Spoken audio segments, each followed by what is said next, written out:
Hey guys, back to the channel. Hope you all are doing fine. तो यार समय आ चुका है नए चैप्टर को शुरू करने का, जो कि है हमारा स्ट्रक्चर। तो स्ट्रक्चर को शुरू करते हैं यार।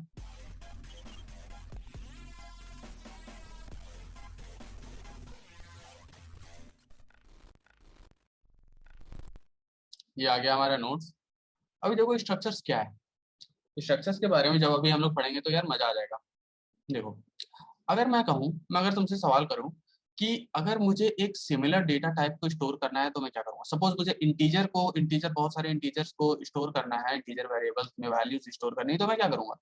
जाहिर सी बात है, मैं एरेज का यूज करूंगा। अगर मुझे एक स्पेसिफिक डेटा टाइप का यूज करना है जिसके एंड में \0 है, नल कैरेक्टर है, तो मैं एक स्पेसिफिक एरे के पार्ट को यूज करूंगा जिसका नाम हमने पिछले चैप्टर में देख चुका है, जो कि है स्ट्रिंग्स। तो मैं उसे यूज करूंगा। लेकिन व्हाट इफ अगर मैं कहूँ कि मुझे एक पर्टिकुलर एम्प्लॉय किसी कंपनी का, एक किसी कंपनी किसी संस्थान का एक कर्मचारी के नाम का, उसके सैलरी का, उसके एम्प्लॉय कोड का मुझे एक कलेक्शन चाहिए। मुझे उसके इस सारे रिक्वायरमेंट्स, इन सारे डेटा टाइप्स के अलग अलग डेटा टाइप्स का कलेक्शन चाहिए। तो क्या मैं इसके लिए क्या कर सकता हूँ। देखो, आंसर इज कि यार तुम मुश्किल रास्ता चुन सकते हो। तुम उसके नाम का एरेज बना सकते हो, उसके सैलरी का एरे बना सकते हो, सैलरी मीन्स उसके इंटीजर्स का एरे बना सकते हो। अगेन फिर तुम उसके कोड का एरे बना सकते हो यार। लेकिन फिर मैं कहूंगा तुम उसे लिंक कैसे करोगे, तुम उसे कलेक्ट कैसे करोगे, उसे बाइंड कैसे करोगे, है या नहीं। अगर तुम इतने सारे, अगर वैसे वैसे मुझे 100 एम्प्लॉयज के बनाने हैं तो मैं 100 एरेज बनाऊंगा नेम के, 100 एरेज बनाऊंगा मैं उसके सैलरी के, एंड 100 एरेज बनाऊंगा उसके कोड के, एंड सो ऑन। तो मैं उसे लिंक कैसे करूंगा किसी एक पर्टिकुलर एम्प्लॉय के लिए। अगर मुझसे पूछा जाए कि रोहन का डिटेल्स बताओ, रोहन का डिटेल्स बताओ इस कंपनी में, तो मैं कैसे उसे बता पाऊंगा कि रोहन का नाम ये है, उसके मतलब उसका एम्प्लॉय कोड ये है, उसका सैलरी ये है, उसका एड्रेस ये है, उसका डेट ऑफ ज्वाइनिंग ये है, वगैरह वगैरह। मैं कैसे बना पाऊंगा। तो क्या सी मुझे अलाउ करता है कस्टम डेटा टाइप को डिजाइन करने के लिए। The answer is yes, C allow करता है तुम्हें एक कस्टम डेटा टाइप बनाने के लिए, और उसे कहते हैं हम स्ट्रक्चर्स। तो यार बिना टाइम को वेस्ट किए आते हैं अपने वीएस कोड पे और देखते हैं कि हम लोग स्ट्रक्चर को कैसे बनाने वाले हैं। ठीक है, आ जाओ यहाँ पे वीएस कोड, और यहाँ पे एक फोल्डर बना लेते हैं हम लोग, स्ट्रक्चर्स डॉट सी। यहाँ पे सबसे बेसिक काम हम लोग यहाँ ये करेंगे कि अपना बॉयलर प्लेट कोड उठा लेंगे। उसके बाद अगर मुझे इंटीजर चाहिए तो मैं यहाँ लिख सकता हूँ int a equals to 89 suppose. उसके बाद फ्लोट लिखना है तो float b equals to single inverted comma के अंदर एक character, and same as that अगर मुझे, सॉरी फ्लोट नॉट, यहाँ पे फ्लोट नहीं, अगर मैंने फ्लोट लिखा है तो मुझे यहाँ एक फ्लोटिंग पॉइंट नंबर देना होगा, सपोज 67.34। और सेम एज दैट अगर मुझे कैरेक्टर चाहिए, character equals to single inverted comma के अंदर एक कोई कैरेक्टर। ओके, तो मैं ऐसे लिख सकता हूँ। लेकिन क्या मैं एक स्ट्रक्चर एम्प्लॉय बनाने का मतलब, अगर मुझे एक एम्प्लॉय के डेटा का कलेक्शन चाहिए तो क्या मैं इस तरीके से लिख सकता हूँ। एम्प्लॉय सपोज रोहन का अगर चाहिए तो रोहन, उसके बाद मैं लिख सकता हूँ क्या, रोहन की सैलरी इक्वल्स टू सपोज 4566। इतने करने के बाद ही अगर मैं इसे रन करके बताऊं तो देखो ये मुझे एरर थ्रो कर देगा। इसने मुझे एरर थ्रो कर दिया। ओके वेट मिनट, शायद मैंने इसे सेव नहीं किया। ओके यार, देखो इसने कह दिया यार एम्प्लॉय क्या है, और यहाँ पे डॉट क्यों लगा है, ये सब क्या हो रहा है यहाँ पे, ये सब हो क्या रहा है मुझे नहीं पता, ये हो क्यों रहा है। तो यार अभी तो स्ट्रक्चर मैंने बनाया नहीं है, ये स्ट्रक्चर का सिंटेक्स है ही नहीं। स्ट्रक्चर का सिंटेक्स समवेयर अराउंड ऐसा होता है। यहाँ पे मैं लिखूंगा struct employee, and then I write here. सबसे पहले मुझे क्या चाहिए, मुझे चाहिए उसका कोड, इंट कोड, उसकी सैलरी जो कि मैं फ्लोट में लूंगा, सैलरी, देन कैरेक्टर उसका नेम और उसमें साइज। और यहाँ पे सेमी कॉलन इज मस्ट। मैंने यहाँ पे नोट्स में भी अच्छे से आइडेंटिफाई कर रखा है कि यहाँ पे सेमी कॉलन इंपॉर्टेंट है। यही पे मैंने सेम सिंटेक्स मैंने वही लिखा है, यहाँ पे struct employee int code float salary and character name, और यहाँ पे मैंने साइज डाल दिया वहाँ पे 10। ऑलराइट, अब मैं इसे कैसे ले सकता हूँ? अब कैसे ले सकता हूँ? मैं यहाँ पे ले सकता हूँ स्ट्रक्ट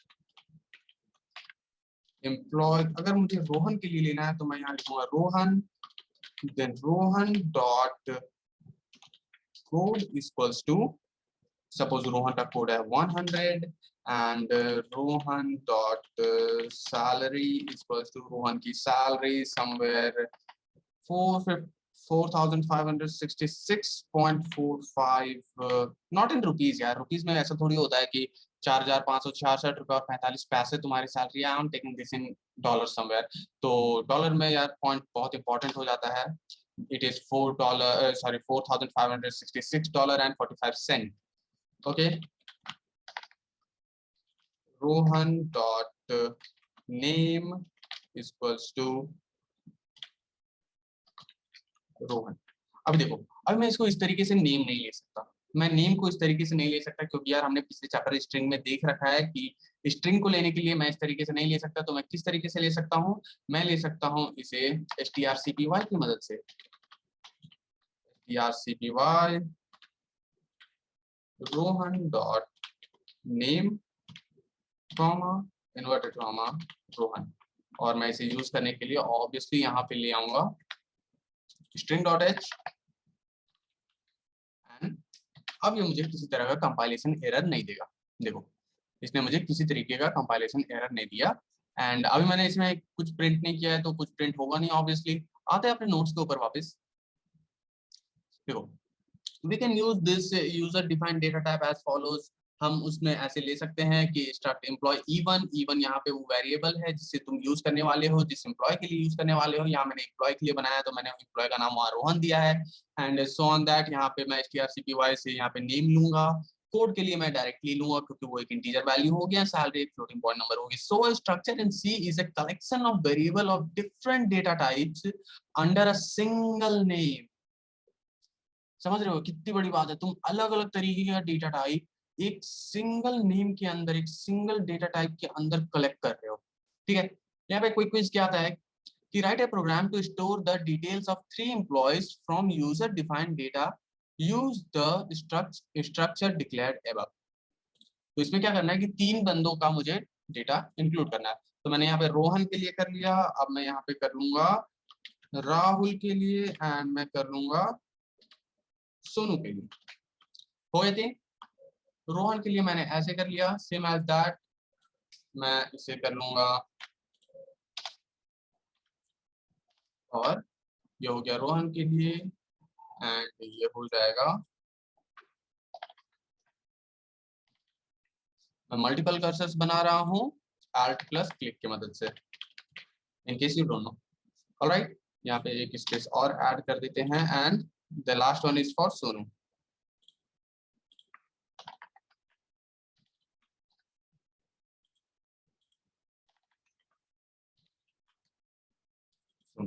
तो अगर मैं इसे प्रिंट करना चाहूँ तो प्रिंट करने के लिए मैं कर सकता हूँ printf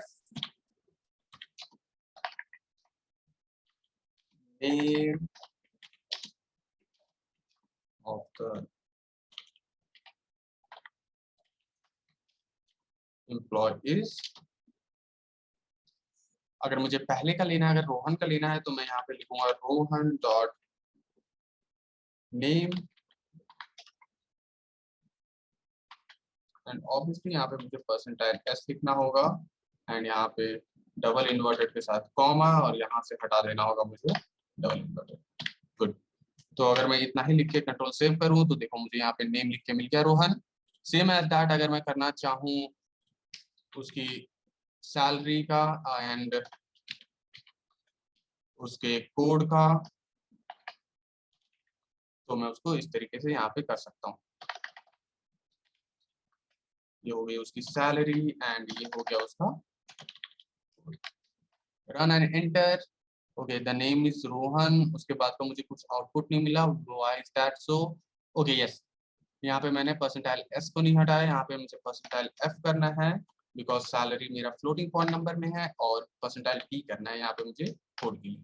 तो अब मुझे कोई एरर, किसी तरीके का कोई कंपाइलेशन एरर नहीं मिलेगा। देखो मैंने यहाँ पे एंड ऑब्वियसली यार बैकस्लैश एन ऐड करना होता है। होती क्या है इससे कि तुम्हारी कोड की रीडेबिलिटी बढ़ जाती है और एक अच्छा सा सुंदरता आ जाता है। तो देखो the name of employees Rohan, उसकी सैलरी ये है एंड नेम ऑफ कोड इतना है। अब यहाँ पे एक्सटेंडेड 195 आ रहा है, सॉरी 0195 आ रहा है। अगर तुम्हें पॉइंट के बाद 2 डेसिमल्स चाहिए तो यहाँ पे 0.2 ऐड कर लो यार, और कुछ ज्यादा करना नहीं है। देखो यहाँ पे मुझे मेरा आउटपुट प्रिंट करके मिल गया है। चलो क्विक क्विज यहाँ हमारा खत्म होता है, आते हैं आगे बढ़ते हैं अपने रास्ते की ओर और देखते हैं यहाँ पे वाई यूज स्ट्रक्चर। वैसे तो मैंने इस क्वेश्चन का आंसर दे दिया है यार, बट यहाँ पे एक और अच्छे तरीके से हम लोग यहाँ पे देख लेते हैं, डेफिनेशन को पढ़ लेते हैं, जो कि बेसिक्स डेफिनेशन है और सिंप्लीफाइड डेफिनेशन है तुम्हारे लिए। अगर इस डेफिनेशन को पढ़ने के बाद अगर तुम्हें मन कर रहा है तुम्हारा कि तुम थोड़ा और टफ डेफिनेशन पढ़ो, तो यार आ जाओ तुम यहाँ पर गूगल में आ जाओ और यहाँ पे लिखो व्हाट इज स्ट्रक्चर इन सी, और तुम यहाँ पे अच्छे खासे तगड़े डेफिनेशन पे आ जाओगे। देखो यहाँ पे a structure in C programming language is a composite data type declaration that defines a physically grouped list of variable under one name in a block of memory, allowing the different variable to be accessed by a single pointer or by struct declared name which returns the same address. तगड़े से line का ना simple सा simplification line है ये, literally. देखो इसे पढ़ता हूँ, ये सुनो।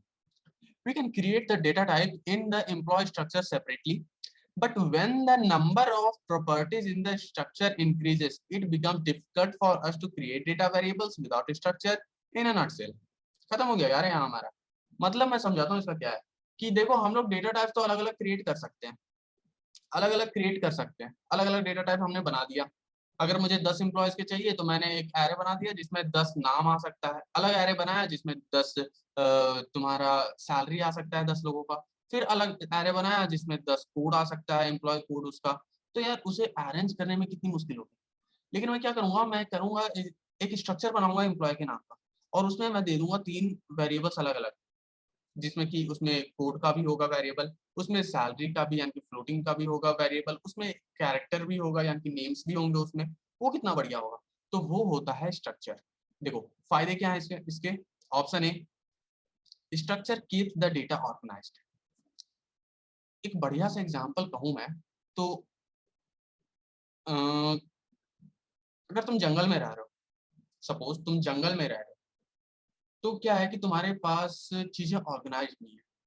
तुम्हें खाने के लिए कहीं और जाना पड़ रहा है, तुम्हें हंटिंग के लिए जानी हो रही है, तुम्हें रहना है तो तुम्हें उसके लिए स्ट्रगल करना हो रहा है, कभी बारिश आ रही है, कभी आंधी तूफान वगैरह वगैरह बहुत कुछ।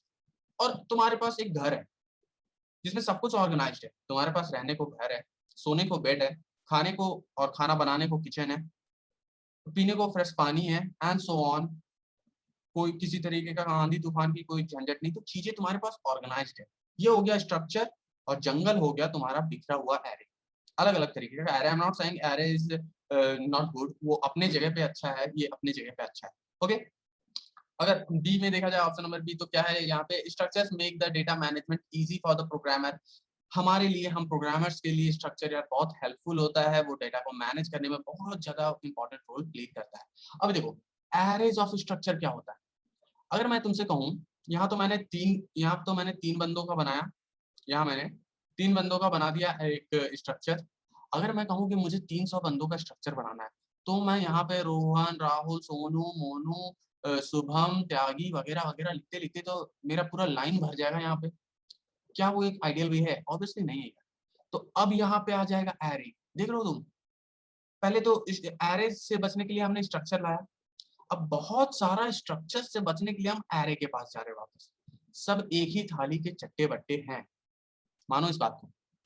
तो यार मैं क्या करूंगा, मैं एरे बनाऊंगा स्ट्रक्चर ऑफ एम्प्लॉयज का, जिसमें मुझे अगर 100 चाहिए तो मैं उसकी 100 साइज डाल दूंगा, 200 एम्प्लॉयज की बनानी है तो मैं 200 साइज डाल दूंगा। तो मैं करूंगा क्या कि मैं इसे रब नहीं करता हूँ यार, बनाते हैं यहाँ पे array of structure.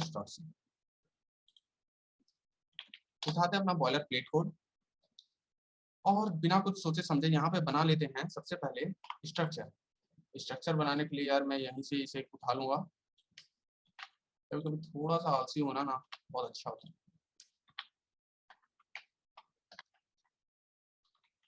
String dot H, चलो बढ़िया, ये हो गया मेरा स्ट्रक्चर। अब मैं क्या करूंगा, मैं यहाँ पे लिखूंगा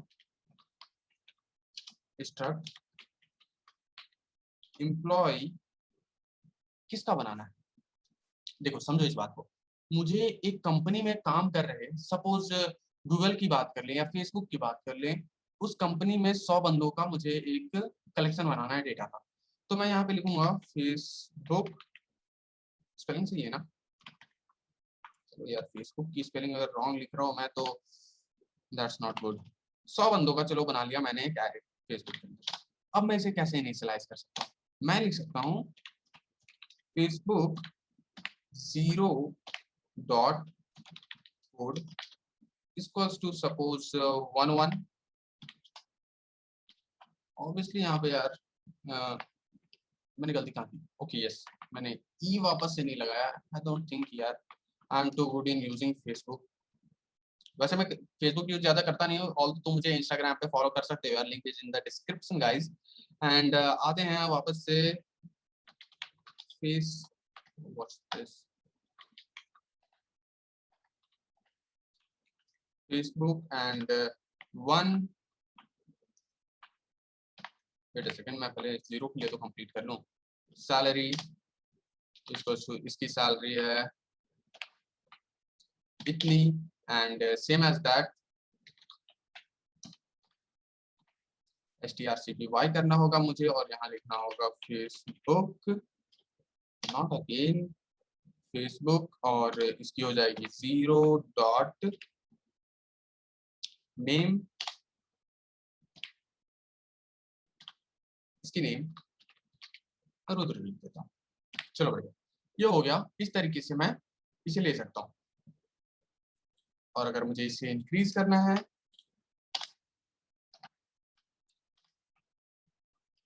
इनका ही करते हैं यार, बाकी तुम समझ जाओगे। ये हो गया सेकंड ऑडियंस, सेकंड नंबर के लिए, ये हो गया एक्चुअली ये 1 होगा, 1 यस। इसे कर दो 1 और 2। इसके सैलरी में थोड़ा सा चेंजेस करते हैं, इसे ज्यादा पैसे मिलेंगे।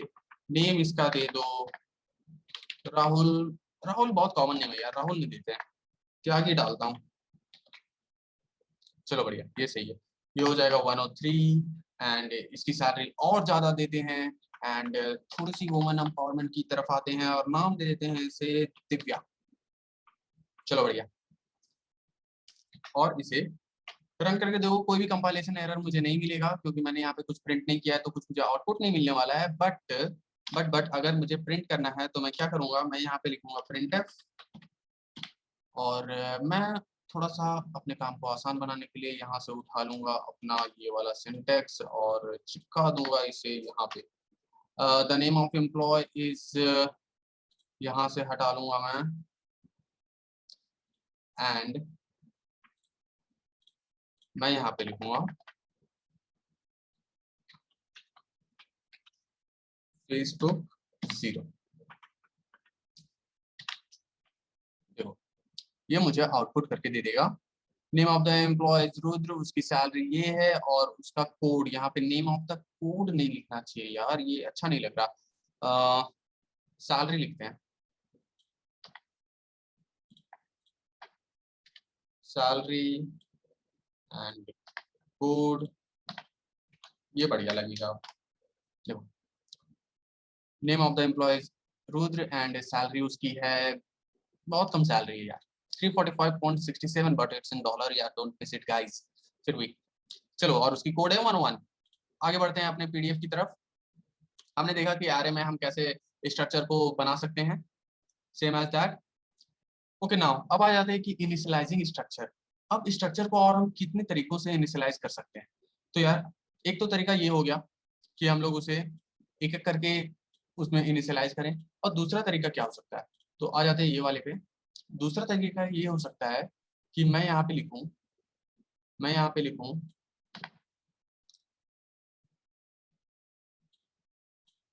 Struct employee Rohan equals to Rohan की कोड 101, रोहन की सैलरी एंड रोहन का नेम यानी कि रोहन। तो क्या ये मुझे कॉल करके मिल जाएगा? चेक करते हैं। ऑब्वियसली यार ये मुझे वही सेम आउटपुट देगा, name of the employees and यहाँ पे ऑब्वियसली सैलरी होना चाहिए एंड यहाँ पे कोड। क्या अब बढ़िया। तो देखो एक ये तरीका हो गया जो हमने देख रखा है, दूसरा तरीका ये हो गया एंड व्हाट इफ अगर मुझे सारे सारे ये इंट कोड फ्लोट सैलरी मतलब सारे डेटा टाइप्स को जीरो से इनिशियलाइज करना है, तो उसका क्या तरीका है? उसका ये तरीका है कि यार बस इनको कुछ करो मत, यहाँ पे जीरो लिख दो और हिट कर दो, तो देखो सब में जीरो हो गया। Name of the employee nothing, salary 0.00 and code is zero. तो ये होता है इनिशियलाइजेशन का दूसरा तरीका। होपफुली आपको समझ में आ चुका है। तो आगे बढ़ते हैं, आगे बढ़ते हैं पीडीएफ की ओर और यहाँ पे देखते हैं स्ट्रक्चर इन मेमोरी। मेमोरी में स्ट्रक्चर कैसे इनिशियलाइज किया जाता है? तो सेम एज दैट एरे और स्ट्रिंग की तरह ही मेमोरी में स्ट्रक्चर को भी जगह मिलती है, कंटिन्यूअस उसे मेमोरी लोकेशन मिलती है समवेयर लाइक दिस। अगर पहले बॉक्स में 100 आ रहा है तो उसकी मेमोरी एलोकेशन होगी 78810 एंड +4 बिकॉज वो एक इंटीजर पास हो रही है एंड सो ऑन दैट आगे बढ़ता जाएगा। In an array of structure, these employee instance are stored adjacent to each other, यानी कि एक के बाद एक कंटिन्यूअस मेमोरी लोकेशन मिलती है। नाउ पॉइंटर टू स्ट्रक्चर, क्या मैं एक स्ट्रक्चर को पॉइंटर से इनिशियलाइज कर सकता हूँ? आंसर है जी हाँ, आप कर सकते हो। क्यों नहीं कर सकते हो? तो देखो पॉइंटर से कैसे इनिशियलाइज करते हैं। पहले तो मैं इसे रब कर देता हूँ और मैं यहाँ पे लिखता हूँ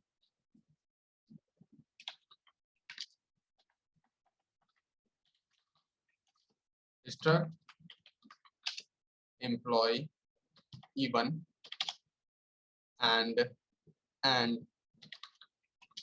struct employee star ptr, then ptr is equals to E1 ptr and sorry यहाँ पे मुझे स्टार ptr लिखना चाहिए था, star ptr is equals to E1। अब मैं उसे यूज कर सकता हूँ एक पॉइंटर की तरह। कैसे? मैं लिख सकता हूँ यहाँ पे star ptr dot code is equals to 100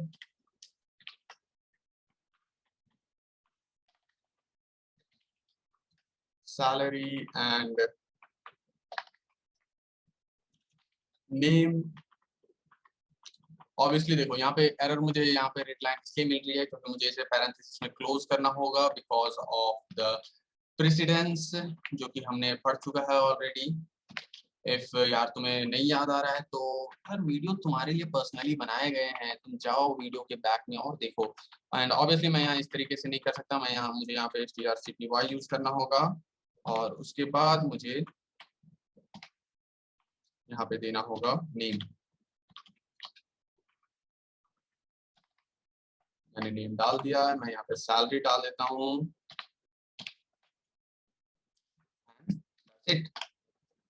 कोई एरर नहीं मिलने वाला है मुझे ऑब्वियसली। और मुझे इसे अगर प्रिंट करना है तो मैं अपने प्रिंटिंग वाला सिंटेक्स को यहाँ से उठा लेता हूँ क्योंकि मुझे बचाने हैं थोड़े से टाइम।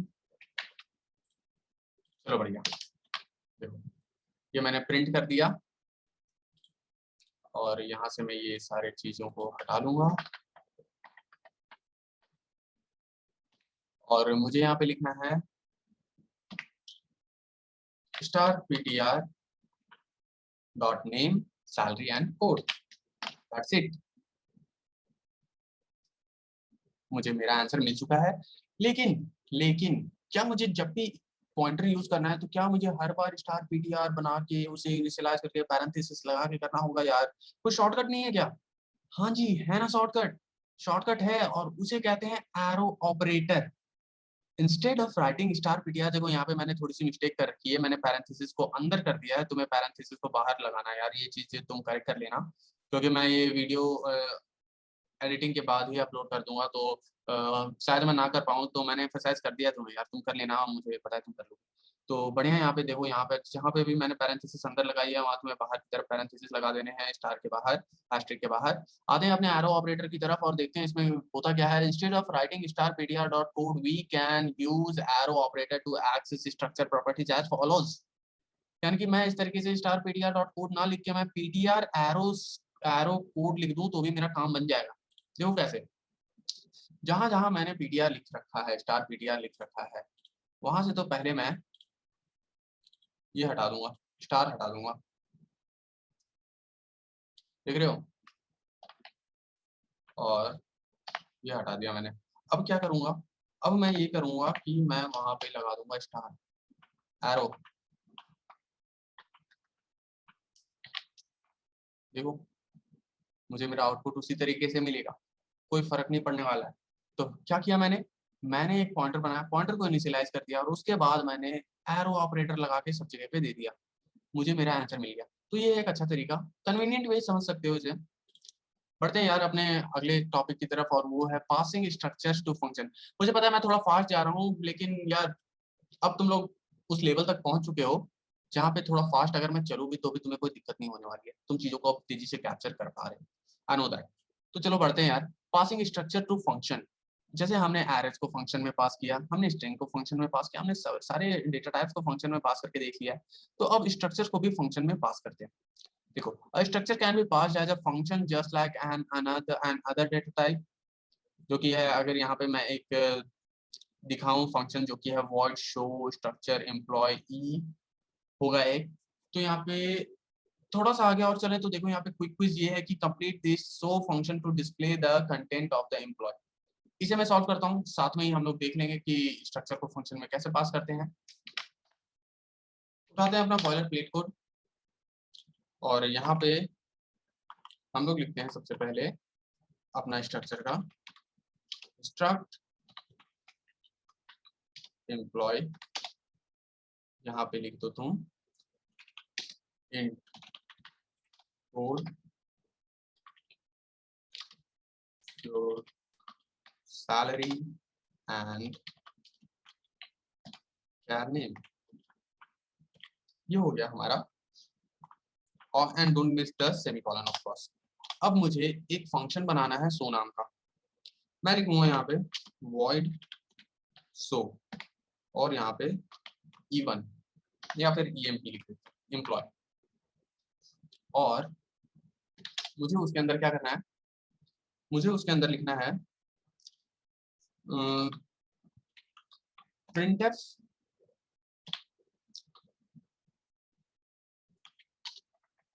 सबसे पहले कोड है, तो code of the employees percentile D, obviously percentile D, और जो कि आएगा emp डॉट कोड से। ओके, सो इस एरर को हटाने के लिए हम लोग सबसे पहले क्या करेंगे, हम लोग यहाँ पे emp में ऐड कर लेंगे struct एम्प्लॉय emp, और उसके बाद यहाँ पे चेंज कर लेंगे परसेंटाइल डी, एंड यहाँ पे हो जाएगा परसेंटाइल एफ, एंड यहाँ हो जाएगा परसेंटाइल एस, एंड एक बैकस्लैश एन ऑब्वियसली ऐड कर लेंगे यार। उससे होता कुछ खास नहीं, लेकिन हमेशा की तरह कोड की रीडेबिलिटी बनी रहती है। यहाँ पे चेंज कर लेंगे सैलरी, एंड यहाँ पे हो जाएगा name. Name, okay that's it. अब इसके बाद हम लोग यहाँ पे क्या करेंगे, हम लोग यहाँ पे पहले तो स्ट्रक्ट एम्प्लॉय बना देंगे E1, और यहाँ पे दे देंगे E1 dot code, E1 dot code, या फिर ऐसे नहीं करके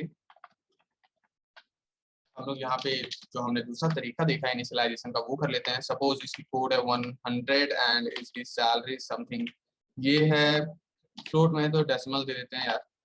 एंड इसका नेम, सपोज इसका नेम है नितिन, नितिन नहीं, निशा, निशा करते हैं, बढ़िया। अब क्या देते हैं, सो E1, दैट्स इट।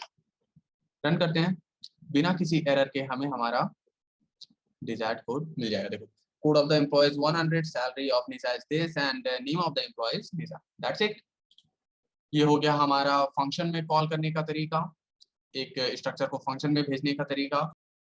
एंड यार अगर तक अभी तक तुमने अगर चैनल को सब्सक्राइब नहीं कर रखा है यार, तो उस रेड से बटन को हिट करके कर दो तुम ब्लैक, और दबा लो बेल आइकन को, ताकि तुम्हें रेगुलर अपडेट्स मिलते रहें प्रोग्रामिंग लैंग्वेजेस के। तो हमने यहाँ पे कोई क्विज कंप्लीट कर लिया। अब देखो यहाँ पे क्या है, एक तीसरा चीज, यहाँ पे typedef keyword. Typedef keyword क्या होता है? अगर किसी का नाम समीर है, तुम उसे सैम करके भी तो बुला सकते हो ना, अगर उसे सही लगे तो तुम उसे सैम करके बुला सकते हो अगर उसका निकनेम है। तो क्या मैं हर बार struct employ E1 struct employ हर बार लिखता रहूं क्या? हर बार लिखता रहूं क्या? कोई शॉर्टकट नहीं है क्या? इसका भी कोई शॉर्टकट नहीं है क्या? तुम मुझसे पूछो। मैं कहूँगा यार है इसका शॉर्टकट। इसका शॉर्टकट ये है कि तुम यहाँ पे लिख दो टाइप डेफ, और इसे एक टाइप डेफ एक एलाइस दे दो, एक निकनेम दे दो। निकनेम क्या दोगे तुम? तुम्हारी मर्जी, कुछ भी दे दो। तुम इसे RO दे दो नाम, या SOHN सोहन दे दो, समथिंग जो भी तुम्हारा मन करे। मैं इसे नाम दे देता हूँ रैक। तो जहां जहां भी मैंने ये कॉल किया है ऑब्वियसली यहीं पे, तो मैं यहाँ पे करूंगा रैक, और देखो मुझे मेरा आउटपुट डायरेक्टली मिल जाएगा उसी तरीके से, बिना किसी दिक्कत के। तो ये हो गया टाइप डेफ का सिंपल सा। यहाँ पे मैंने नोट्स में थोड़ा सा डेफिनेशन दे रखा है, बट यार तुम कोड में बिलीव करते हो, हम प्रोग्रामर्स कोड में बिलीव करते हैं, तो डायरेक्टली हमने देख लिया कि उसका मतलब क्या होता है। ठीक है, उसी चीज को मैंने यहाँ पे इलेबोरेट करके रखा है, बट तुम समझ चुके हैं यहाँ पे हुआ क्या। टाइप डेफ मतलब तुम उसे एक निकनेम दे दो उस स्ट्रक्चर को, और उसके बाद तुम उतना लिखने का कोई झंझट ना रखो। तुम उसे यहाँ पे भी कर सकते हो, यहाँ स्ट्रक्ट एम्प्लॉय की जगह पे यहाँ बस तुम लिख सकते हो रैक, और ये काम कर जाएगा बिल्कुल सही तरीके से। देखो बिल्कुल सही तरीके से काम कर गया। ठीक है ना? चलो यार, यहाँ पे वीडियो एंड होता है, यहाँ पे हमारा स्ट्रक्चर चैप्टर कंप्लीट होता है। ये बेसिकली एक अच्छा चैप्टर है, इसे तुम रिवाइज करो, और इसका प्रैक्टिस सेट एज ऑलवेज हम लोग नेक्स्ट वीडियो के सबसे पहले में इसका प्रैक्टिस सेट करने वाले हैं। तो तब तक के लिए स्टे ट्यून्ड रहो यार। अगर वीडियो पसंद आ रहा है तो वीडियो को लाइक करो, चैनल को सब्सक्राइब करो, और अगर अभी तक तुमने इस लाल वाले बटन को क्लिक करके ग्रे या ब्लैक या जो भी हो जाता है तुम्हारे में वो नहीं कर रखा है यार, तो करो, किसका इंतजार कर रहे हो? उसको ब्लैक कर दो यार, और चैनल को शेयर, वीडियो को शेयर करो। और अगर तुमने पिछले वाला वीडियो नहीं देखा जो कि हमारा था गेम्स बनाने का, हमने 2 गेम बना रखे थे, एक तो legendary game rock paper scissor वाला, और दूसरा गेस द नंबर वाला गेम था। तो अगर तुमने वो वीडियो नहीं देखा है तो यार वो वीडियो देखो, वो उस गेम्स को अपने टूल बॉक्स में डालो, और यार शो ऑफ करो थोड़ा अपने दोस्तों के बीच में, थोड़ी चौड़ बनाओ कि देखो यार हम प्रोग्रामर्स क्या क्या कर रहे हैं, बेसिक प्रोग्रामिंग से ये सब। तो ऑल दो यार, चलो यहाँ पे वीडियो को रैप अप करते हैं, and do subscribe the channel and hit the like button, and do comment below कि यार तुम्हें वीडियो पसंद आ रहा है या नहीं। If you have any suggestions यार also comment that, and sign up करते हैं यार यहाँ पे। So see you in the next video, bye.